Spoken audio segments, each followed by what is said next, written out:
For almost 40 years, the brutal murder of a young British woman in Kenya has been this painful, unsolved mystery. And it's all tangled up in these wild allegations of a cover-up that might just reach the very highest levels of power. Today, we're going to break down that 37-year search for the truth in the tragic case of Julie Ward. And really, at the absolute heart of this whole thing is the incredible determination of one man, Julie's father, John. His words, they just perfectly capture the anger and the drive that fueled an entire investigation when the official one completely failed. It's a father's promise, right? To find justice for his daughter no matter what it takes. Okay, so let's rewind a bit, back to the beginning. Because before all the horror, there was this incredible adventure. This is the story of 28-year-old Julie Ward, a really vibrant woman who loved wildlife and had just set off on the trip of a lifetime. So picture this, it's early 1988. Julie quits her job, hops into this big yellow truck with a bunch of other young travelers, and just takes off. They cross Europe, drive across Africa. Her friend Lucy said they were just soaking it all in. 5 months later, Julie makes it to Kenya. And right before she's supposed to fly home, she decides, you know what? One last solo trip to the amazing Masai Game Reserve. But then on September 6th, her Jeep breaks down. She leaves a safari lodge to get help, and just like that, she was gone. So when Julie doesn't show up, her dad, John, he doesn't wait around. He flies straight to Nairobi and starts his own search. For a whole week, they're scouring this massive reserve. First, they find her Jeep, just abandoned, stuck in a gully. And then, another message comes over the radio. A search party had found her remains. What they found was just horrific. Julie's body had been dismembered and burned, scattered in the bush. That initial shock, well, it very quickly turned into a fight. A fight for the truth. John Ward just refused to accept the story that the Kenyan authorities were telling him, and so began his own personal, decades-long investigation. And right away, you see this massive conflict. On one side, you have the official story from the Kenyan police. She either took her own life or was attacked by wild animals. But John Ward knew his daughter. That just didn't make sense. And a pathologist confirmed his darkest fears with this simple, chilling piece of logic. Julie's leg had a clean, flat cut. The burn marks were on top of that cut, meaning it had to have been cut first, then burned. This wasn't an accident. This was murder. You'd think that forensic evidence would be enough, right? But no. It took a full year, a whole year of John Ward pushing and lobbying before the Kenyan authorities finally agreed to hold a formal inquest. And in 1989, that inquest officially declared what he already knew in his heart. Julie Ward had been murdered. So, okay, now we have an official murder verdict. A real investigation gets launched, involving both the Kenyan police and even Britain's Scotland Yard.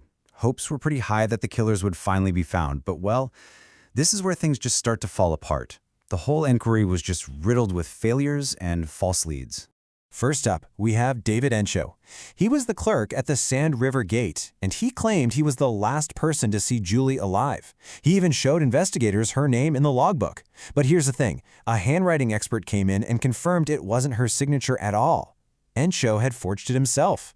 Still, he was acquitted, and when journalists tracked him down years later, he was evasive and he seemed terrified to say anything. Okay, so next on the list were two park rangers from this remote outpost, Peter Kippen and Jonah Marshroy. Scotland Yard suspected them because their stories just didn't line up at all. But just like with Enshow, they were acquitted back in 1992 because of a lack of evidence. For the Ward family, it just felt like another dead end, another deliberate misdirection. And then there was Simon McCullough, the senior park warden who actually discovered Julie's body. The Ward family always thought he found it a little too quickly. And this is where it gets really explosive. Years later, it came out that a Masai elder had allegedly told McCullough's party that he had found Julie's intact body the day before, after hearing screams. Now think about that. That implies her body was dismembered after it was found. It's a critical lead that was never investigated. McCullough was also charged, also acquitted, and to this day, he refuses to talk about it. So let's just recap here. After years and years of investigation, what was the result? 3 separate trials. Multiple suspects put in the dock, and absolutely 0 convictions. The official search for justice, it hit a total dead end. But, as that official story was just completely falling apart, a much darker theory started to emerge. One that suggested the real killer was being protected by the most powerful man in the entire country. And the name that kept coming up again and again was Jonathan Moy. Now, this wasn't just some random guy. He was the son of Daniel Arap Moy, the president of Kenya, a hugely powerful figure who basically ruled the country for 24 years. So the case against Moy, it's his collection of really disturbing pieces of information. It all started just weeks after Julie died, when a woman secretly passed John Ward a note naming Jonathan Moy. Years later, a supposed whistleblower gave this graphic, detailed account of the murder. Then, and this is huge, a crucial witness placed Moy at a safari camp in the Masai Mara at the exact time Julie was killed, which totally blows up his alibi. And finally, you have that Masai elder's story, which suggests a deliberate cover-up right there at the crime scene. And this really gets to the heart of it, the central lie, at least according to the Ward family.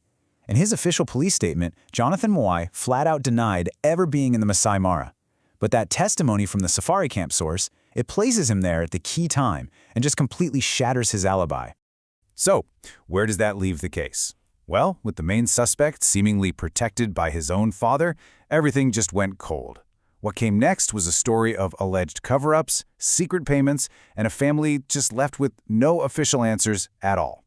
So, the Ward family complained, and eventually an independent British police inquiry, called the Links Inquiry, looked at the whole case. And their report, wow. It was absolutely scathing about the quality of that original Scotland Yard investigation.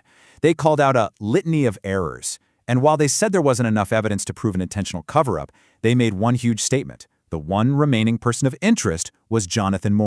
And then, this incredible detail comes out. The Kenyan government, under President Moy, secretly made an off-the-record payment to the Ward family of up to £700,000. Officially, it was framed as a reimbursement for John's expenses.